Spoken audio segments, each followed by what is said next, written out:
सप्रेम साईराम आसंतु सुनिबा आजिर प्रशांति अनुचिंता आजिर ही पवित्र गुड़ी पड़ुआ उगादी बा अनेकंक द्वारा नववर्ष पालन अवसर रे भगवान आम पई कौन मार्गदर्शन करिसंती आसंतु सुनिबा।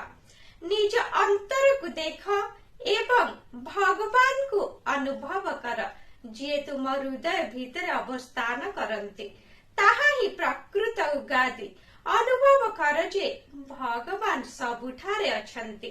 जदिओ लोक माने भगवान को विभिन्न नाम रे उपासना करिथांती किंतु से हेउछंती एक।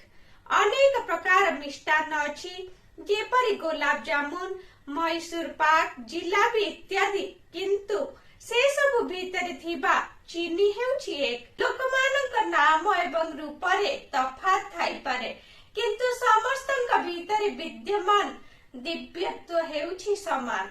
सत्व हेउछि एक। ज्ञानी माने याहाकु विभिन्न नाम रे प्रस्तुत करिथांते। तुमे गोटिए चित्र रे श्री कृष्ण को मयूर मुकुट धारण करिथिबा किंबा शिवंक तृतीय नयन थिबार देखिथा ताहा केवल भगवान को चिंतित करा जायछि। भगवान कर कोनसी रूप रेख नाही से समस्त नाम एवं रूप ठारू ऊर्ध्वरे तेणु भगवान को कोनसी निर्दिष्ट नाम एवं रूप भितरे सीमित कर दियो नाही। भगवान केवल एही किंबा सेही स्थान रे अछंती बोली भ्रांत धारणा रे रुह नाही। तुम हृदय भीतर थिबा भगवान को ऊपरे ध्यान केंद्रित कर एवं तांकर कृपा प्राप्त कर। आज रही पवित्र उगादी पर्व ठारू समस्तक भीतर भगवान को दर्शन कर। जहाकु मध्य देखुछ तांकु भगवान कर स्वरूप भावी अभिवादन जना।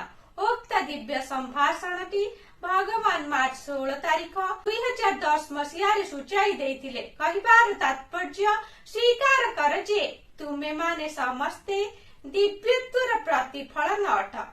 ताहेले तुमे काहा प्रति घृणा किंबा ईर्षा भाव रखिब नाही एवं तुमे अहंकार ठारू मुक्त रहिब।